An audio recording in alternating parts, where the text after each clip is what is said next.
Welcome to ECE Biography, Sage Wisdom for Childcare Leaders. My name is Tony D'Agostino. I'm the founder and CEO of Inspire Care 360.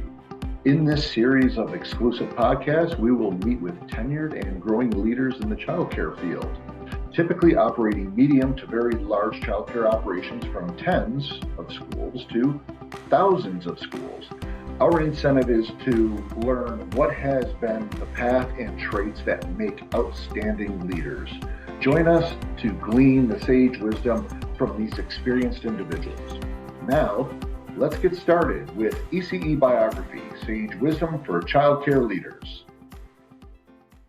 Welcome to ECE CEO Biography, Sage Wisdom for Childcare Leaders. My name is Tony D'Agostino. I'm the founder and CEO of Inspire Care 360, ECE University, AskReggie.ai, and owner and operator of several childcare schools in Western New York. Today, we have a special guest of Debra Milner, CEO of KidsPark. She has a background in business and marketing with an MBA and extensive experience in various industries, including information system management, just-in-time manufacturing, and production control. However, in 1988, KidsPark opened its doors. Debra currently oversees one corporate-owned KidsPark in San Jose, as well as 21 franchisees across the country, with 2 new centers in production today. As an industry outsider, Debra brought a fresh perspective to traditional childcare, re-imaging it as an on-demand service to support parents who need flexible options, which I know is often a request from many different parents. Her innovative approach has reshaped how families access childcare, setting a precedent for adaptability, convenient care, and solutions within the childcare field. So Debra's work has provided parents, especially those without local family support, a reliable and accessible childcare solution, helping them balance the work, life, home, family, parenting needs that most families need today. Her leadership and insight into modern childcare solutions has positioned KidsPark as a leader in flexible, franchise-based childcare systems. Debra's inspiration for KidsPark came from her own experience as a mother. When she relocated to California without nearby family support, she realized the need for childcare that worked around parents' schedules rather than the other way around, where obviously she had to adapt to what the childcare centers needed. KidsPark continues to expand with new franchisee locations and development to bring its flexible childcare model to even more families. So today, welcome Debra to the ECE CEO Biography, Sage Wisdom for Childcare Leaders. Thank you for joining us.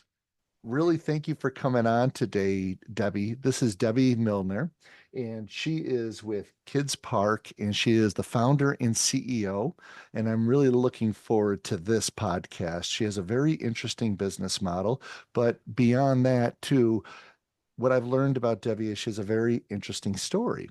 And so today we're going to have a podcast that lasts about an hour or so. And hopefully everybody out there, you have an opportunity to join us and glean some insights from our conversation. And Debbie, it's a real pleasure to have you. How you doing?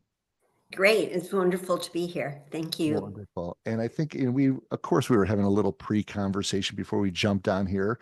And you mentioned you're out in Carmel. How is everything in Carmel today?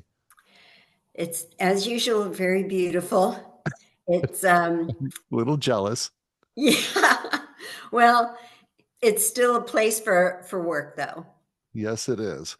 Gorgeous setting, but it makes work a little more palatable, I guess. A little bit more palatable. Well, I'm sure it's absolutely gorgeous there today too.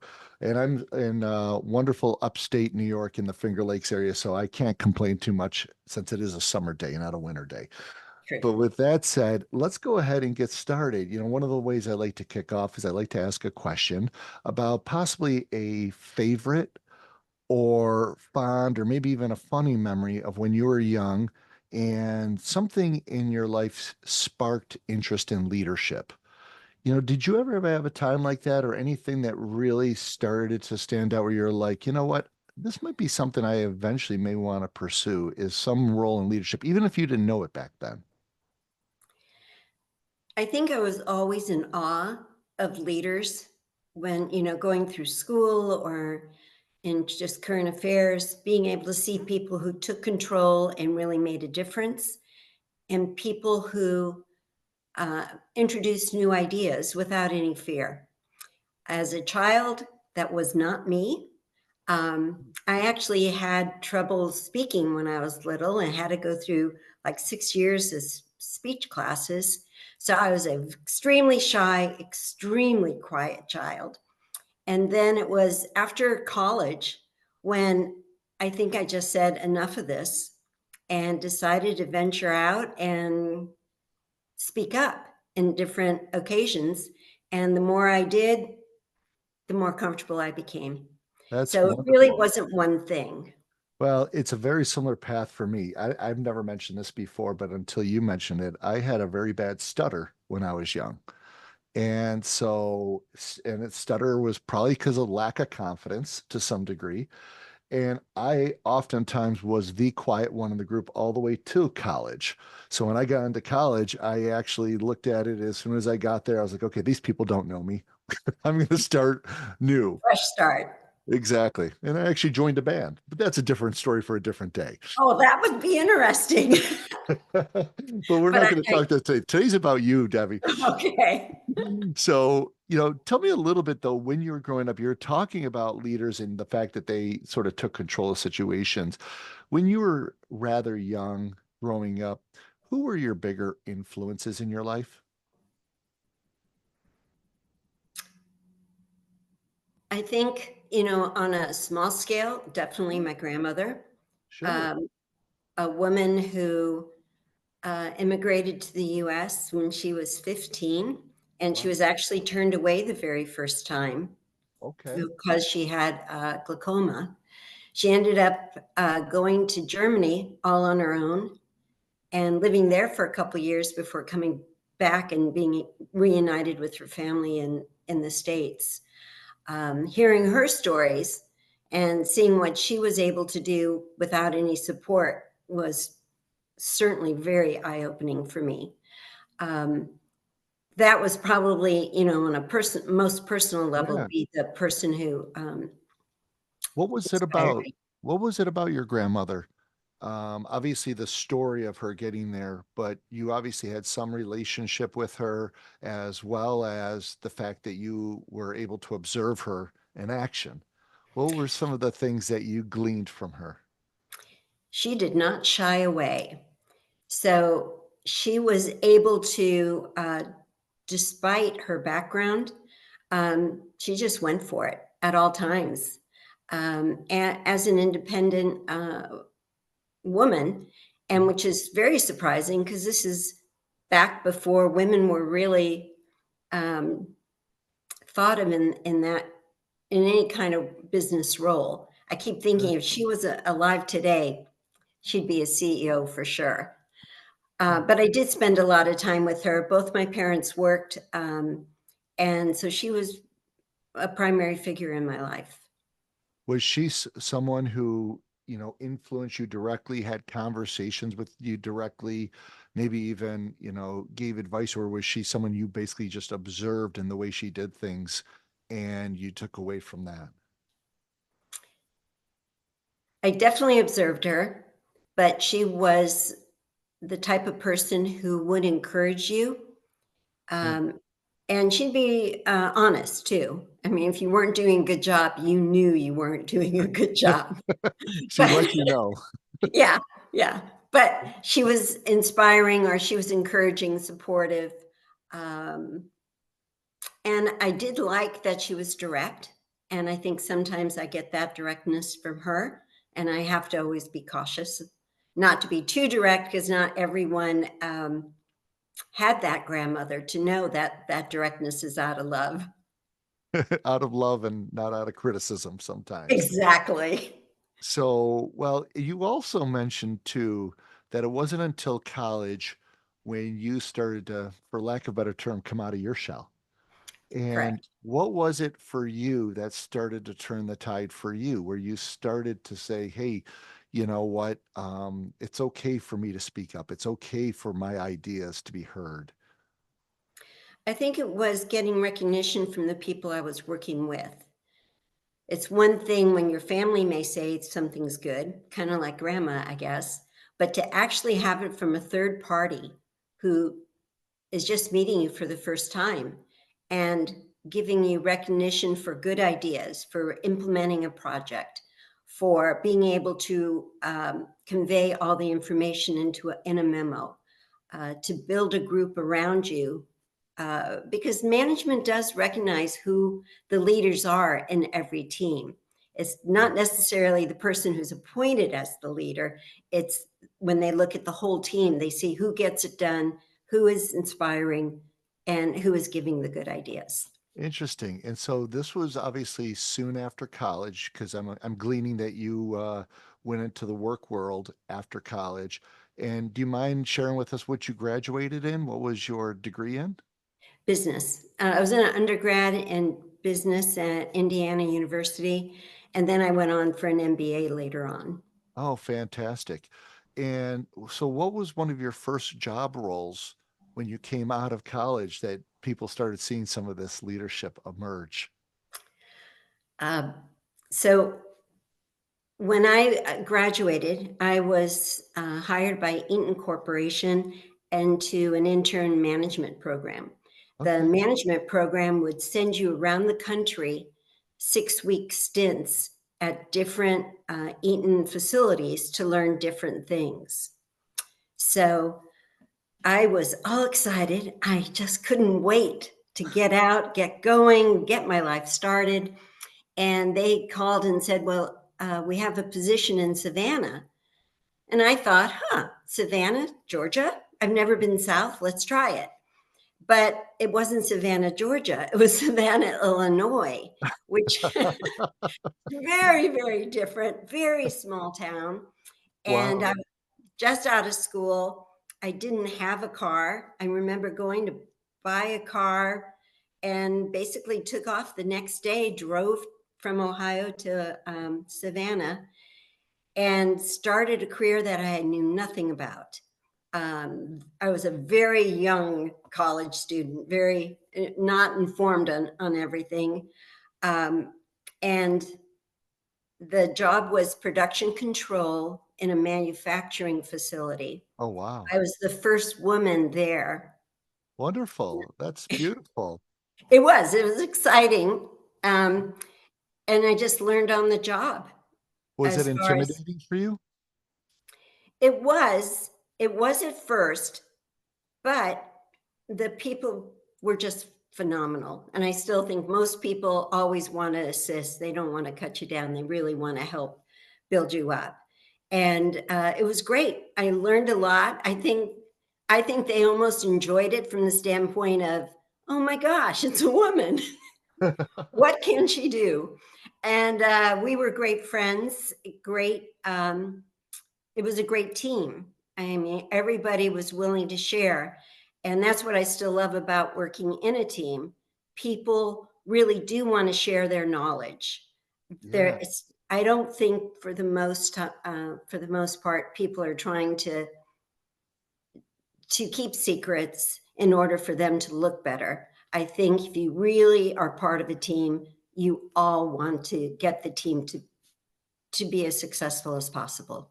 So, you just mentioned two things there that, though we're talking a little chronologically here, I want to sort of go down this rabbit hole a little bit with you. You talked about, people want to build you up, people want to share as being part of a good team. How has that been something or elements in your life as to how you structured any of the organizations you've been in or were part of and pursued? So were these things that you had intention in pursuing, or even when you started getting into more leadership roles, where you were structuring that into your teams?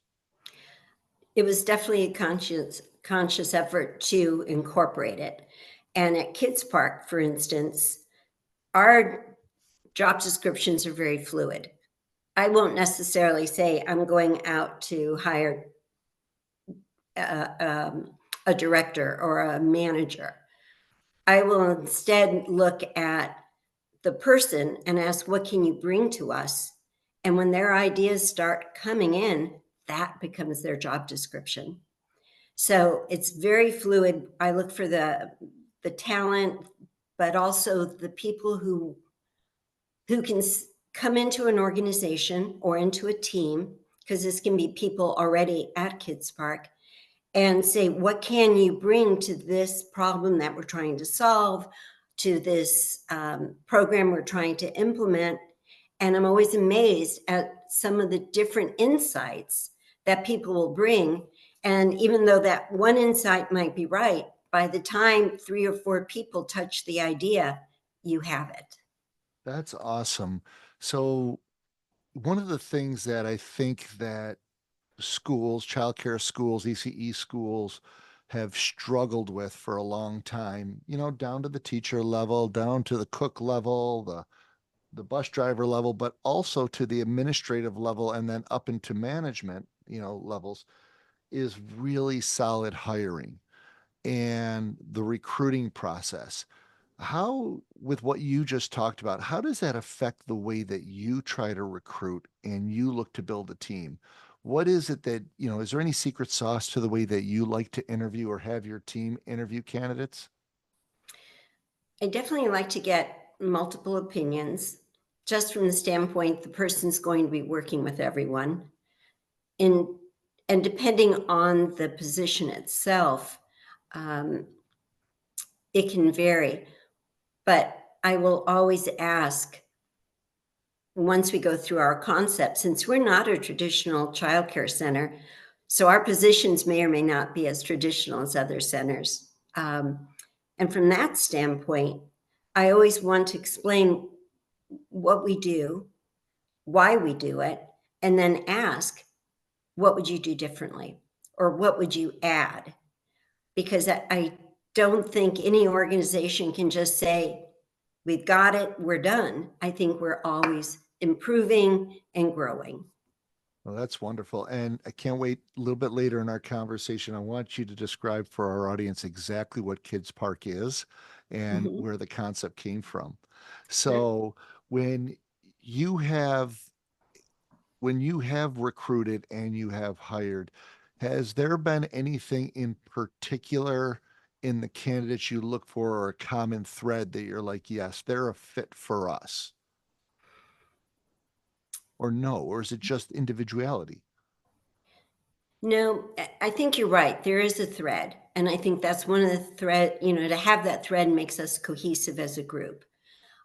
And I think that thread is, everybody recognizes the mission of the company and they want to do something different as well. I think what's interesting with KidsPark is nobody ever really leaves. We may have teachers who go from full-time to part-time to temp, or to a sub, then they may come back. It's a revolving door. Because everyone wants to see the company succeed. They recognize that we're meeting a need for the community. So we really look for people who are, one, flexible, because that's what we're about. Mhm.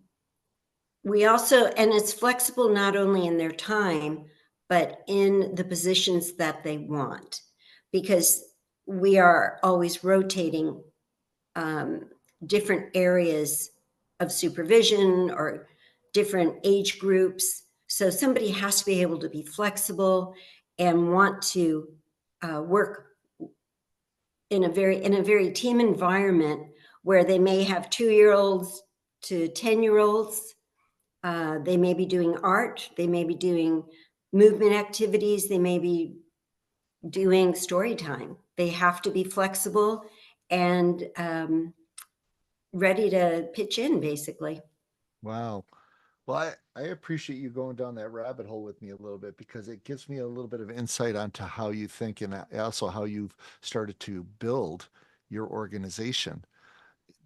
Getting back a little bit to your history, have you had any mentors in business, whether you name them or not, Have you had any mentors that you feel and the value of what a mentor might be to you if you've had any?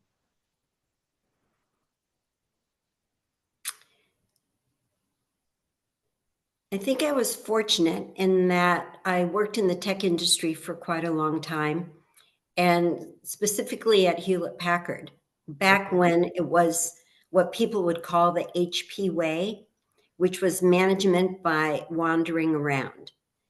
Yeah. And that's what, or it was also not only management by wandering around, it was also getting ideas from talking to the guy in the next bench. It was a very team-oriented company at that time where they wanted their, and I'm not an engineer, but they wanted engineers to speak to each other in order to come up with new ideas. And that resonated with me. Both of those main functions resonated with me after working in non-tech, where sometimes your role was your role was your role, and Right. don't, stay in your lane, basically. And I like the fact, and I think many people like the fact, that you can do a lot of things and still be in one position. Were you there during the Carly days?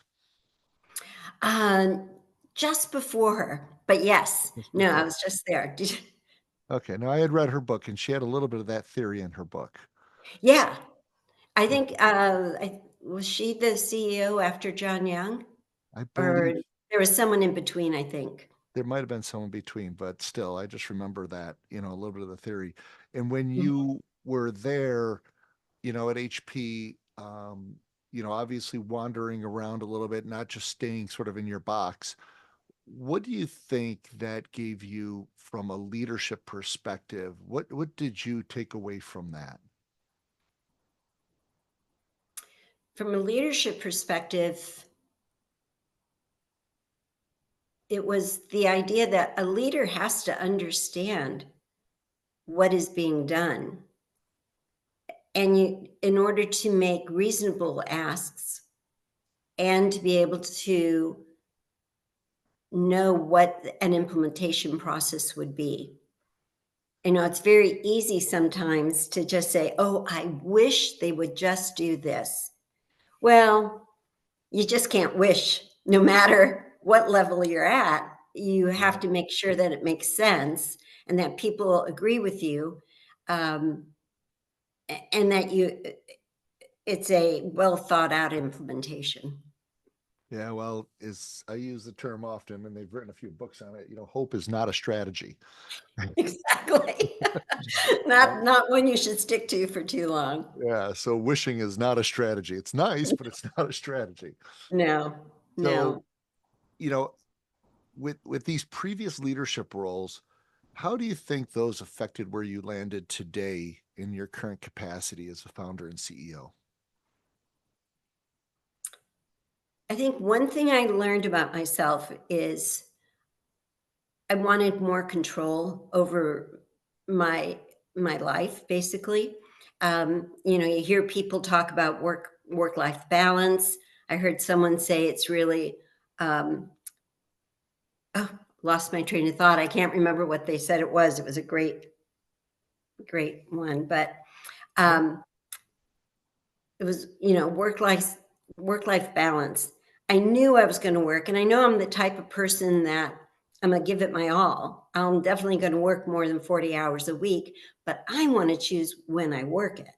And that Right. was the big thing for me, especially once I had a family, I had a daughter. Everyone has different hot buttons.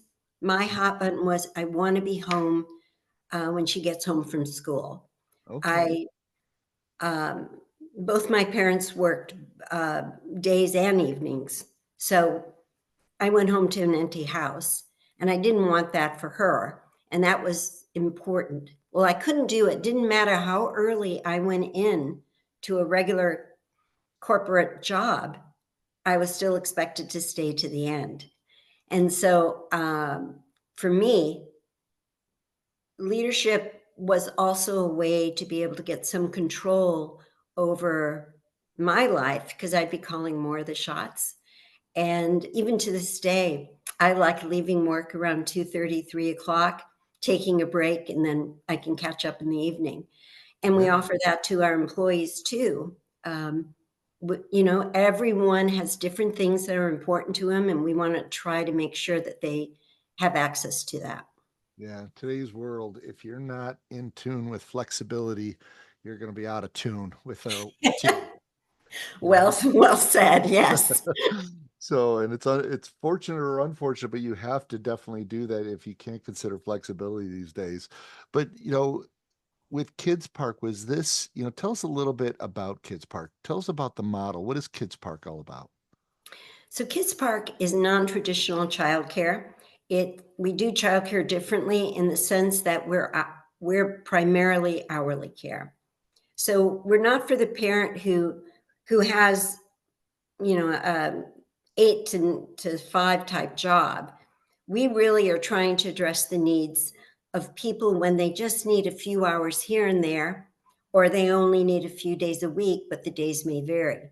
So it could be someone who has a hybrid working schedule. They're at home, but they need a few hours so they can have a focused meeting. Or it could be a shift worker, but their shifts change every week. They may only need childcare, well, they may need childcare this week, Monday and Wednesday, but they may not need it again until next Thursday, Friday. It's on-demand childcare.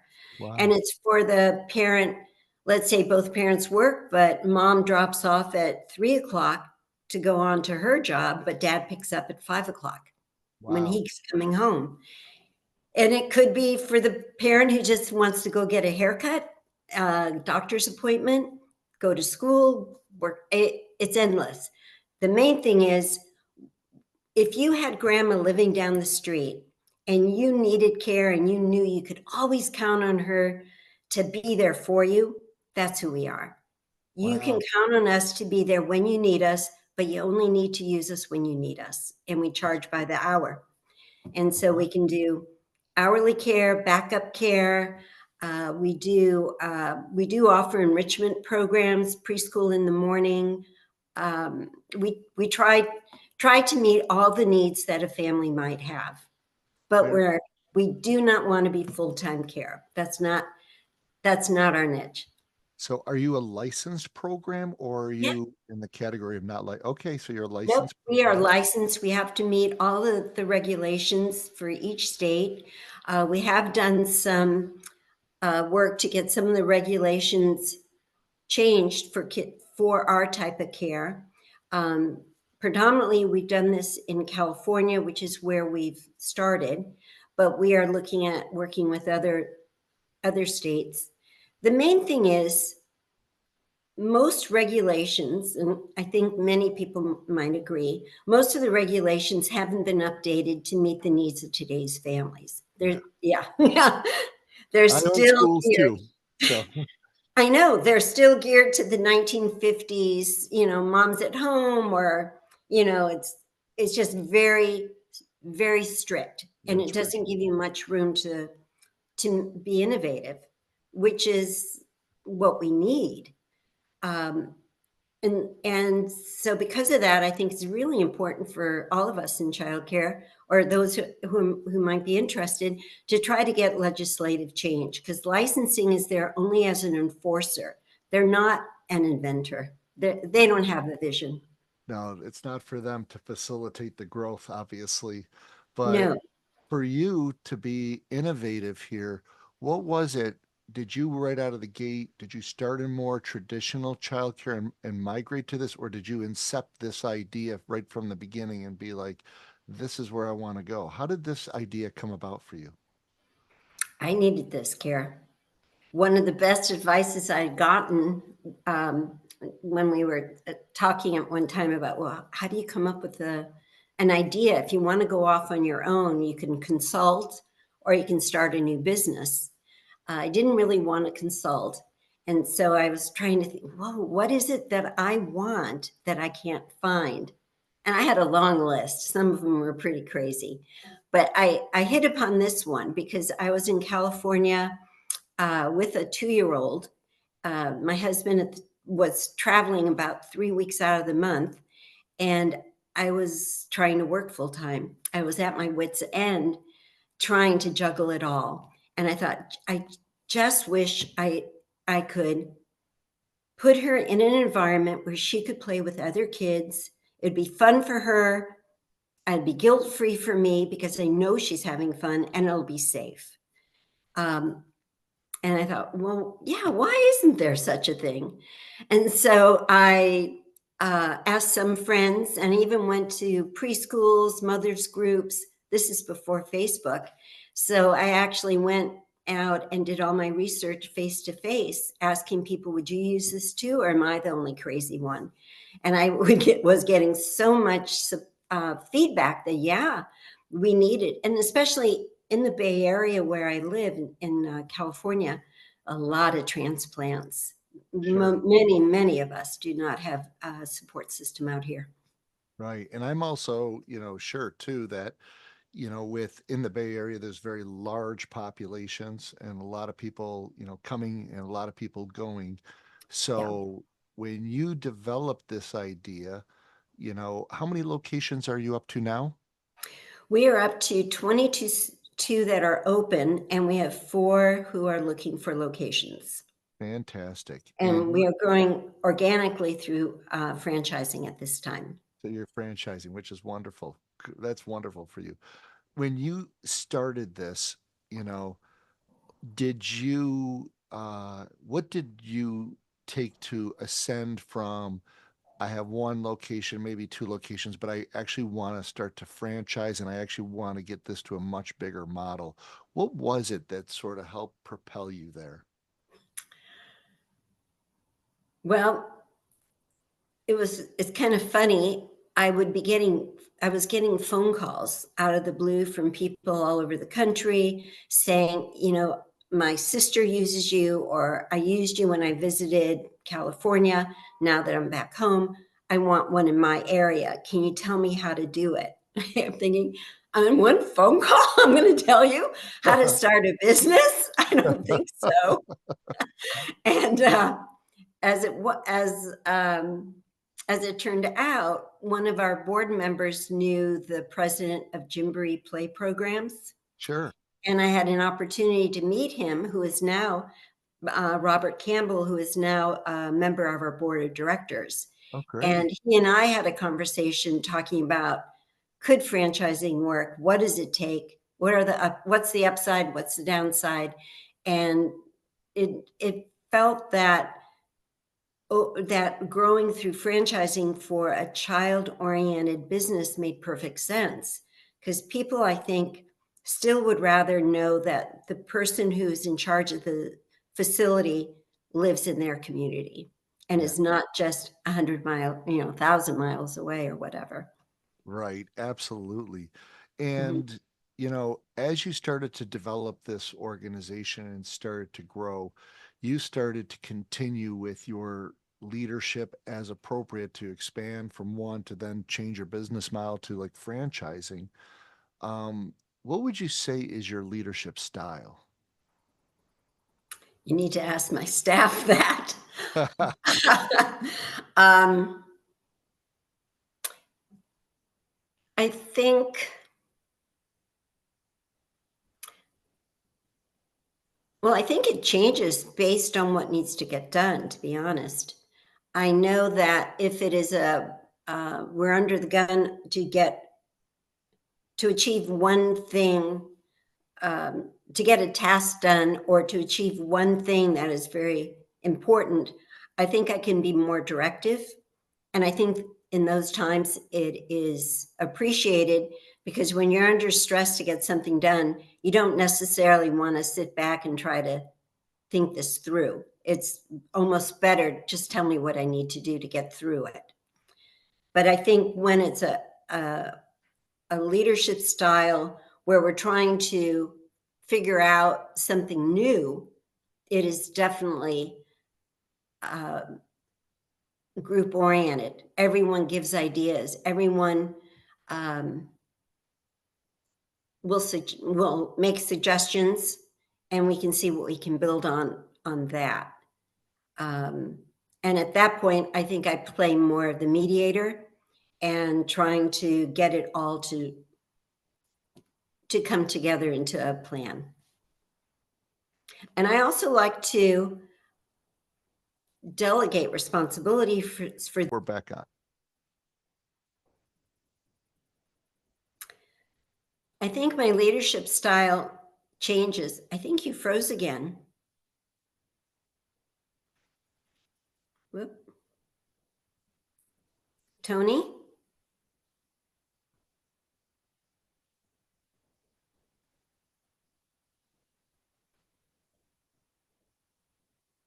I think you froze.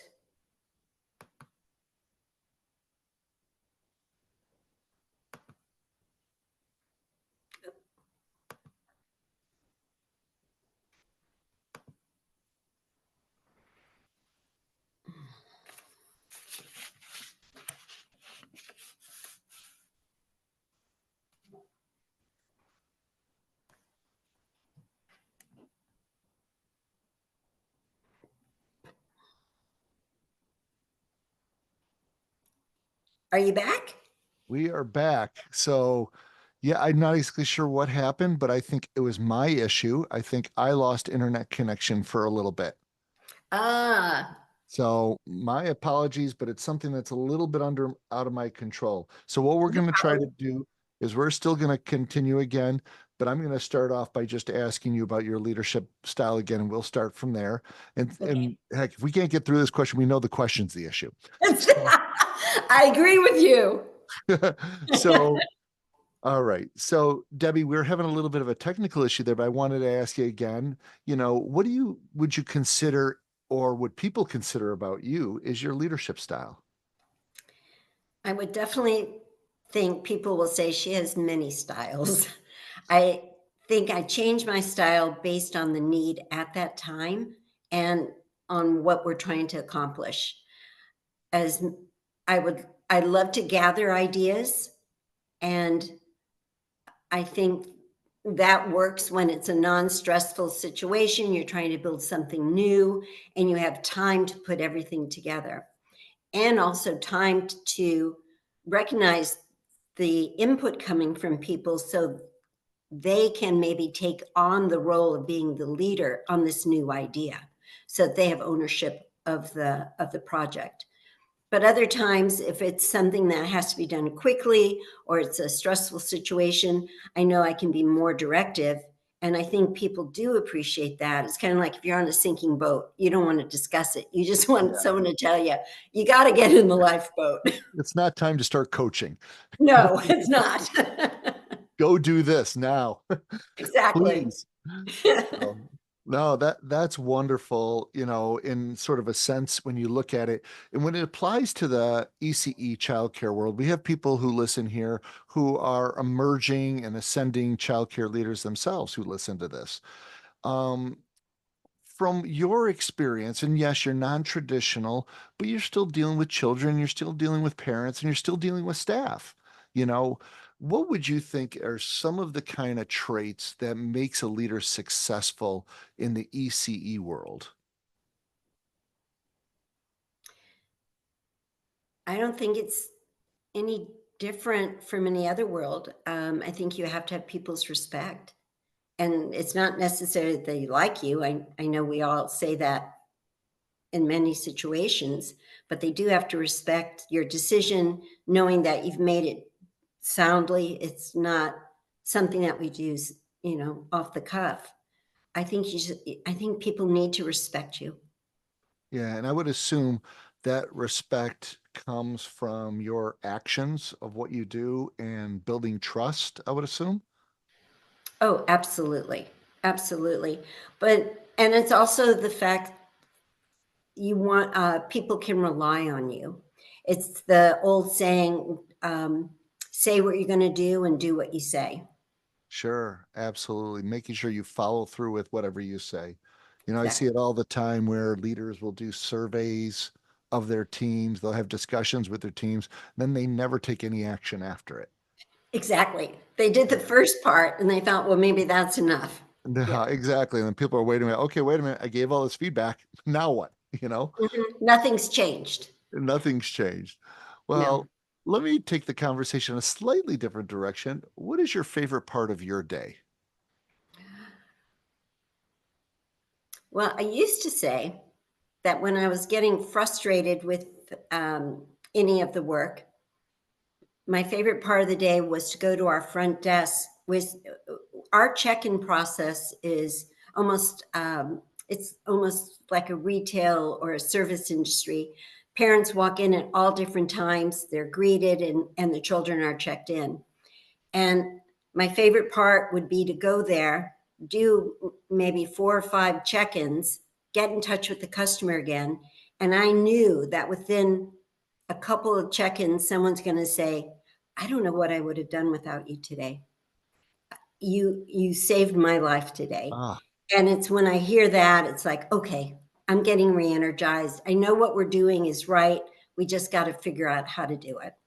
yeah, that's a really good message because quite oftentimes we get caught up in the minutia of the entire day. We're working hard, we're working the task, we're working the challenges, we're solving problems, but we sometimes get away from why we're solving problems, Yeah. you know, The and mission that, is so important.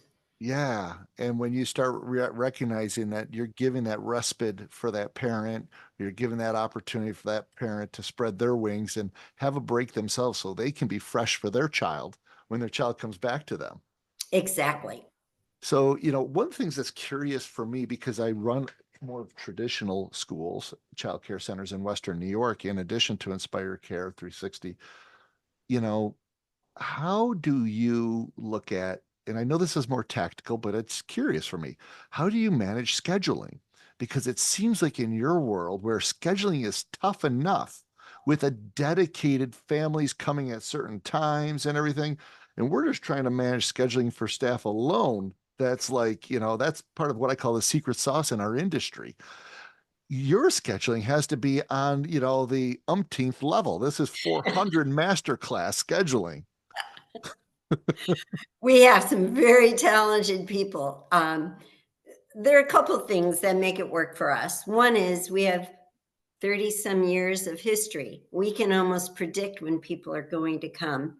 And Wow. we have data to support that because we were computerized right from the start. So we have a lot of stats that we can go back to and look to compare and know how to plan for it. The other thing is that we have a very flexible workforce. And from the very start, we never gave a schedule out, just, this is when you need to work. We would tell our staff, here's the scheduler request. Tell us when you want to work. If you're a student, you're going to plan your work schedule around your classes. If you're a mom, you're going to plan it around school schedule, more or less. We would put all of this together, come up with a schedule, and you would work the hours you gave us, because then there's no excuse. You already told me you could work this, so no excuse. You're Oh, going to come on. come. There's still excuses. Oh, they have to be really big excuses. Exactly. But for the most part, people love it. And then we also ask people, if we run into a problem, would you sign up to be on call? Would you let us know if we're in a bind? Can you help out any other time? May not be your preferred schedule, but you might be available that day. So we Sure. always have backup. Great. And that And we sounds change our schedule about 3 times a year, and it correlates with the school year. okay. That sounds great. And thank you for giving me that. There's one little nugget there, though, I think is interesting for leadership that you mentioned that we haven't really talked about in a few of the other podcasts. And that is that you do some of your management through data. In other words, you're looking at data, you're looking at trends, you're looking at those things. Some people, unfortunately or fortunately for them, avoid data like the plague. It's not their friend. But it sounds like you or your management team are leveraging data, leveraging those trends to make decisions. Can you dive into that a little bit? And where does that sort of come from for yourself, where you started to go, you know what, this is very valuable for us and why we're doing it? So my background, although I had started off in production control inventory control. I worked my way into systems management when I left the corporate world. So I was very much in tune with data collection and data analysis. So when we started KidsPark, especially because we need a large database to be successful, we had to understand the family demographics or their interests to know what do we need to do to make sure we can meet those needs, and how are they going to use us so that we can do the predictions for the schedule and do the predictions for, you know, your profit and loss statement. How do we know how many things to buy if we don't have any inclination of what the business level is going to be? So we will look at things like visit lengths. How many times a month does the same family come? What is the times in between? What is the makeup of a family? How many have multiple children? How many are school agers, preschoolers, or a mixed family in terms of ages? We look at all that data. We try not to get lost too much into the detail and get more the overview. We look at how many new families do we get a week? How many of these families convert to heavy users or to light users? Right. What's our loyalty program like? Yeah. All of this builds into looking at the data so that you can make educated assumptions. Okay, well, that's very helpful. And I think there's a lot of people who, recognize that there's data available to them, but sometimes avoid it. But, I've learned through the years that it really absolutely can be your friend and, supporting your vision of where you're trying to go, because basically history just repeats, as we like to say. It really does. Yeah. And families are families. There isn't that much change when we look at our 22 centers. Right. It's consistent. It's very unusual if you see something that is that different in an area, because families all use childcare in somewhat the same way. Well, as you mentioned that too, what are some of the most significant challenges in leading your organization? And they could be things, obviously from just the business itself, but just being a leader, working with people, working with technology. What are your more significant challenges that you deal with personally? Oh boy, that's a big question. Yeah. It's much easier to be a leader when you're present. So for our San Jose Center and our corporate center, our corporate office, it's much easier because I have contact with people face to face and day to day for the most part. So it's much easier to be established in that respect. To manage a franchised organization is very different. We have agreements with everyone, but they're not employees. Right. So we're trying to establish our leadership based on our performance in our corporate center to be able to say, this is what we know to be true, and this is what we can show has worked. With a franchise corporate organization, we have to establish that trust by showing, that we can be relied on and that we do know what we're talking about. But we can't force anything. We can encourage, we hope we inspire, we hope we can help troubleshoot. But the leadership for that, for me at least, has been different. And now that you ask, I'm trying to pinpoint it.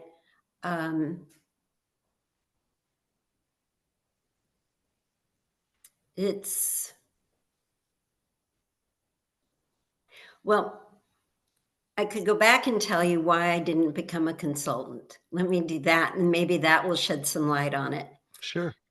I did a lot while I was in several roles. I did consulting for companies. And when I led projects as the consultant, when the project did well, it was the team at the company that got the credit, as it should be. I'm not denying that. But when it didn't go well, it was the consultant's problem.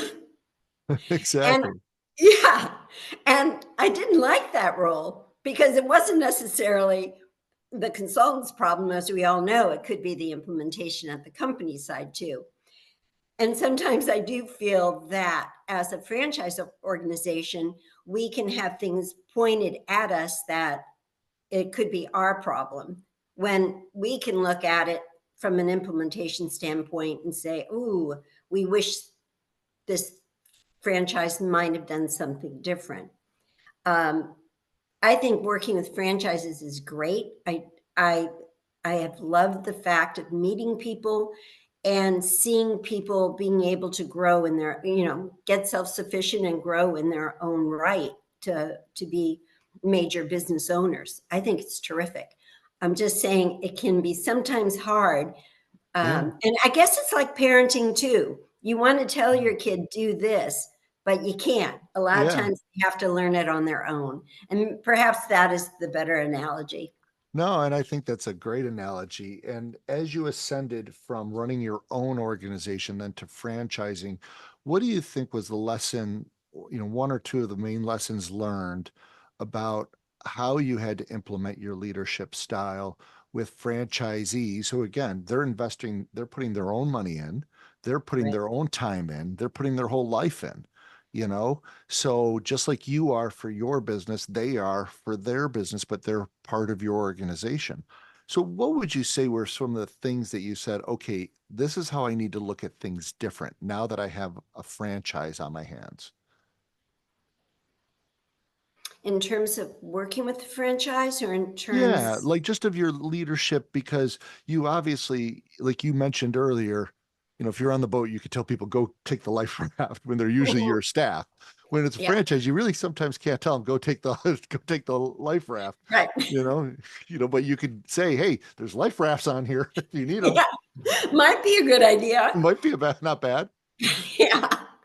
Um, So I'm just looking at, did your leadership style change at all when you ascended from a leader over your own organization that you had full control over to the diversity of how your leadership style had to be now working with franchisees in addition to your corporate team?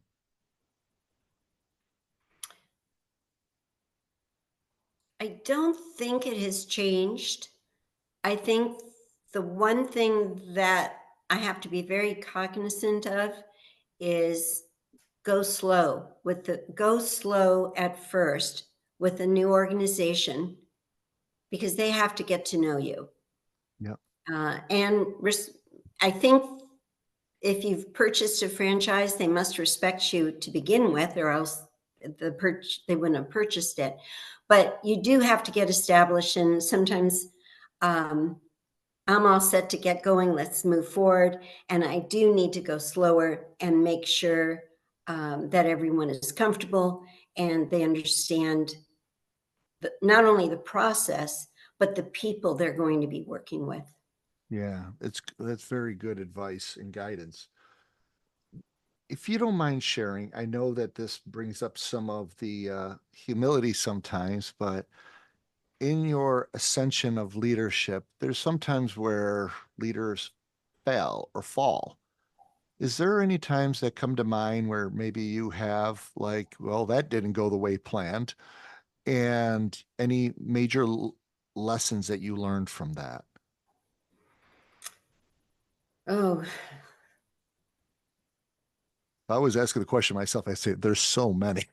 yeah, that line did come to mind. It's but I'm trying to put in place, was it the leadership style or was it the situation? Um, And it doesn't matter. It could be either. yeah. Um, Gosh, I know there have been many. I think I must bury those, I guess. They're not coming to mind. That's Uh, It's no problem. I don't want to stump you or anything on that, but I know that sometimes our best learnings occur when we don't succeed in some oh, endeavors. And it gives us, a lesson as to how to possibly approach this last time. I'd probably say with myself, some of my number one lessons are really dealing with some team members where I realized that I was taking some conversations or relationships in a direction I probably could have done better at. So that's how I look at where some of my biggest improvements were, over my history of leadership. So yeah. And that, I think we all fall into that. I don't think, I think that's pretty common. Um, no, I do think there have been some franchisees I think could have done, no, I don't think I can approach this one. Sorry. no, it's no problem at all. It's no problem whatsoever. But we only have time really for one or two more questions. Mm, And believe it or not, we've already gone through an hour. I can't believe it. I know it's that quick, but when you look at other people who might be on this call and they are like aspiring to be a leader, like yourself, like some others, and they're trying to ascend to new levels, you know, what would be some sage guidance or wisdom that you'd like to share with them if you were mentoring them in a very general sense without really knowing them? Right. It's old advice, but it bears repeating. If you really are interested in creating a new idea, opening your own business, whatever it might be, write a business plan. It's so important to get your thoughts down on paper, and or just to think it through. Who is going to be your audience? What is the service you're going to provide? Are there enough people who will want to use the service? What will they pay for the service? Back end it, try to figure out, well, if this is what their people are willing to spend, how many do you have to sell, or how many hours do you have to sell in order to make it a viable company? I don't think there's any other way, or one of the best ways, to kind of kick the tires to see, is this a valid option for yourself based on where you are in your life, how much time you're willing to put into it, and do you have the investment to get you through to the point where it will be beyond break even? Right.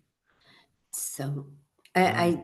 I think thinking through the process is still one of the most important things to do with anything, actually. Planning And dinner, you got to think it through. well, hey, listen, I agree with it. And when you talked earlier about a little bit with data, it's sort of like knowing your numbers. It's about understanding what you're trying to do. Some of us shoot by the hip, other of us, have a little bit more of a plan. And usually the ones who have a plan understand a little bit what's going to come. So, Maybe. is there And any other? Go ahead.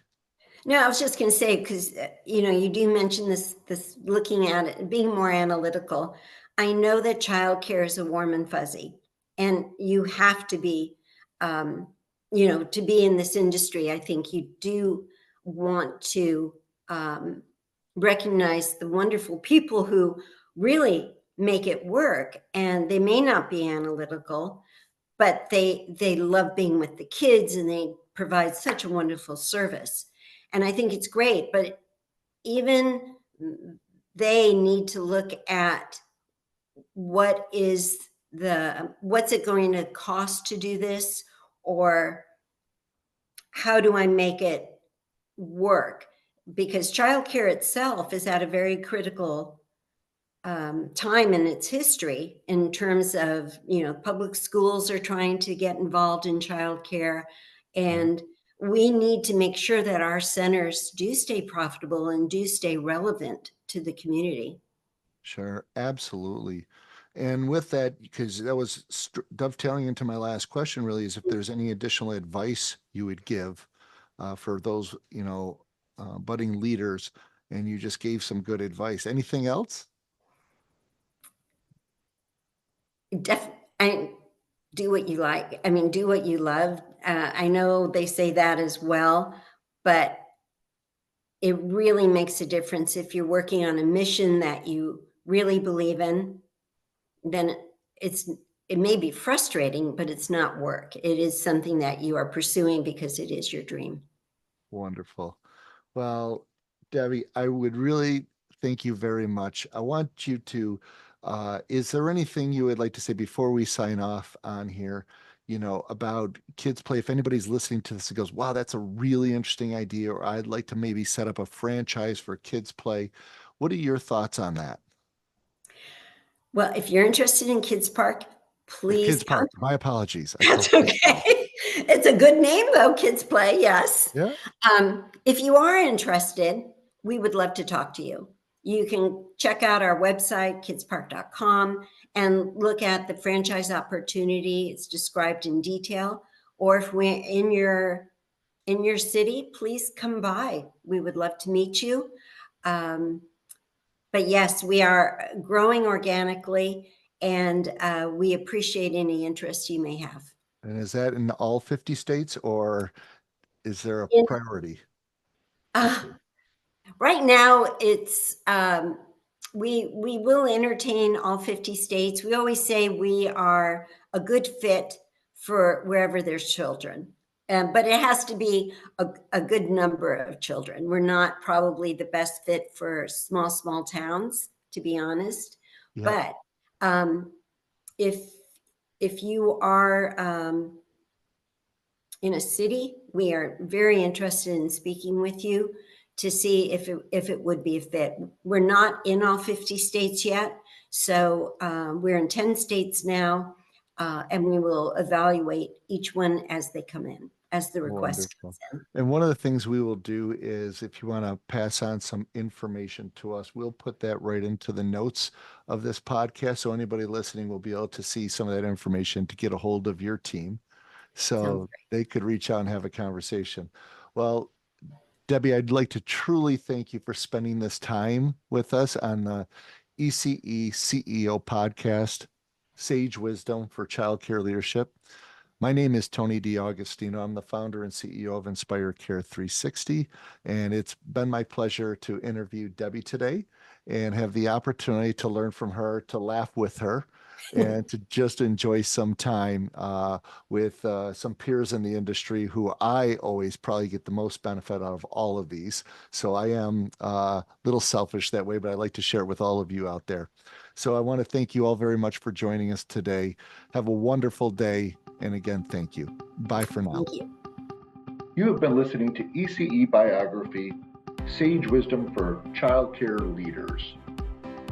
Thank you very much for listening. We're greatly appreciative of your time. We will continue to produce these programs on an ongoing basis, and please hit the download button and subscribe to our podcast so you do not miss an episode. Thank you very much, and hope you have a wonderful day.